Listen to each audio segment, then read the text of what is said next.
Welcome to another video from Plain and Simple.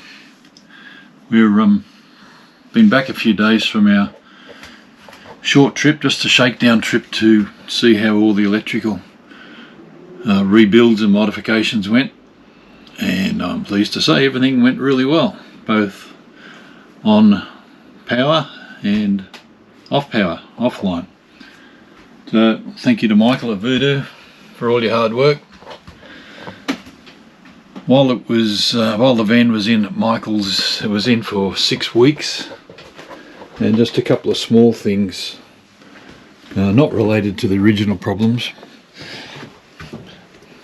I just thought I'd go through these other two things which are fairly common.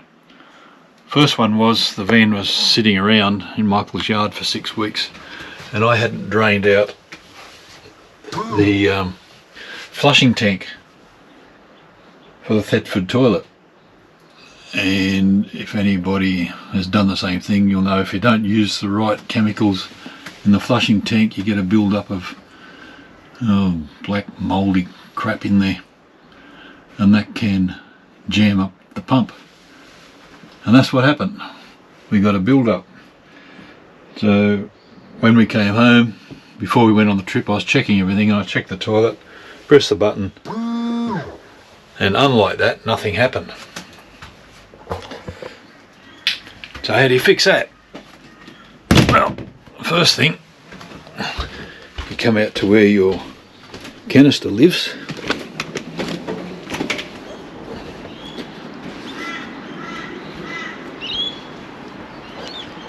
which is in the little holder.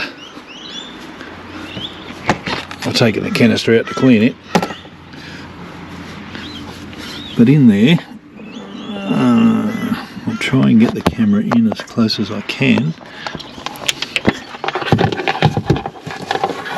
Inside there, hopefully you can see up there, is a fuse. I think it's either a 3 or a 5 amp fuse. If your pump gets jammed up and you try to operate it, then that fuse can blow. So that was blown, so I changed that. Oh, and by the way, this is how you drain your tank. Pull that down, drop that, and all the water comes out of the tank. And you should do that every time your van goes into storage for any period of time. So anyway, changed the fuse. It still wasn't working. So the next thing you got to do is to get your hands dirty. So back inside,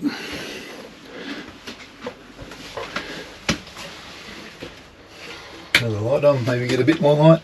So this handle pulls up. You get your fingers underneath that cover, and you gently prise that cover up. You've got all those connections there. You can take that off if you want. That is a waterproof seal there, so you lift that up as well.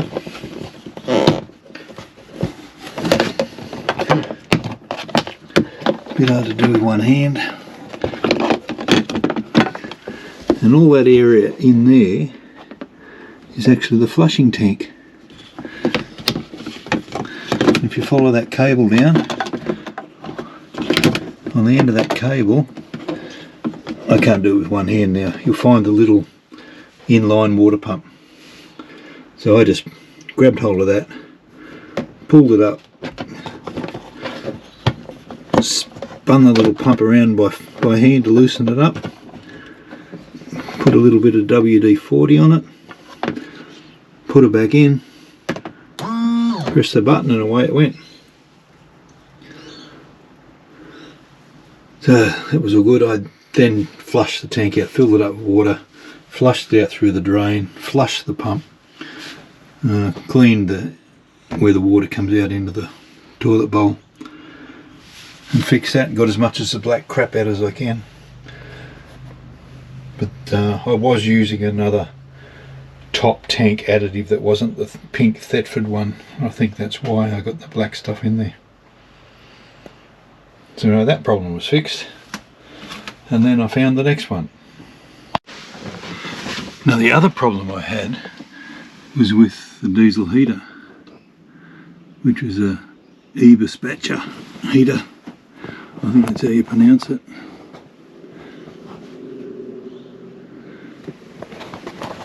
These things, when we had it fitted when we had the van built, and it was an absolute fortune. So anyway, it when I turned it on, it went through its startup process, and then the lights had just shut down, but the counter was on, the timer was still working and everything. So as far as the control module was concerned, everything was fine, but it just wouldn't fire up. So under the bed we've got our diesel heater, and she's there.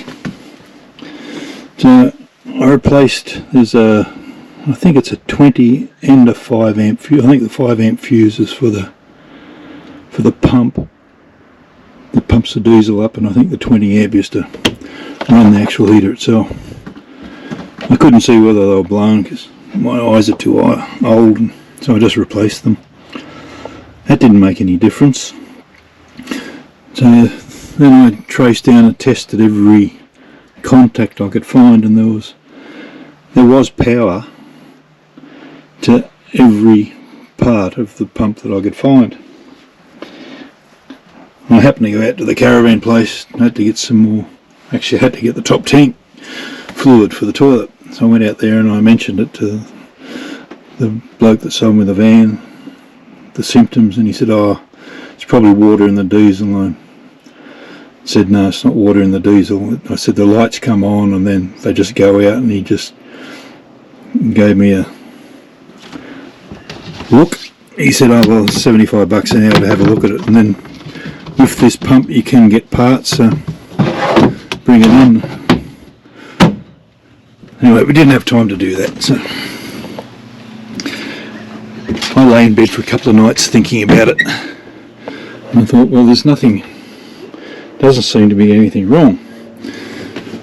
So I came out, read all the documentation on this heater. I'll just turn it on, and there's a settings. Oh, that's the fan. There's a settings icon. You go in there, and that's all you use, the settings. But the first one there, in the user settings, I discovered deep in cyberspace from somebody that had posted something online. If you go to that setting and then hold in the back button for 5 seconds, it goes to a workshop menu, and in the workshop menu there's error messages and all sorts of stuff. So I went into the error messages, and in there was an error message. Because we'd had what the error was, and you can also clear the error message. So I cleared all the error messages, and in that same menu there's a factory reset. So I did a factory reset and reset up the times and the dates and everything on it. Waited for it to die, started up, and lo and behold, it works. So if you have an Eberspacher and you have problems with it, go to your settings, enter on your settings, hold in your reset button for 5 seconds, no, not your reset, your return button, and you get into the workshop menu. There's no documentation on how to do that. Nobody will tell you. It's just that I happened to stumble across it on the internet and solve my problems. Anyway, that's the only problems we've had. Apart from that, we are all good again. What's the next problem? Well, next problem's a doozy. You'll find out about that when it's resolved, but it's not with the caravan. Anyway, I hope that helps somebody.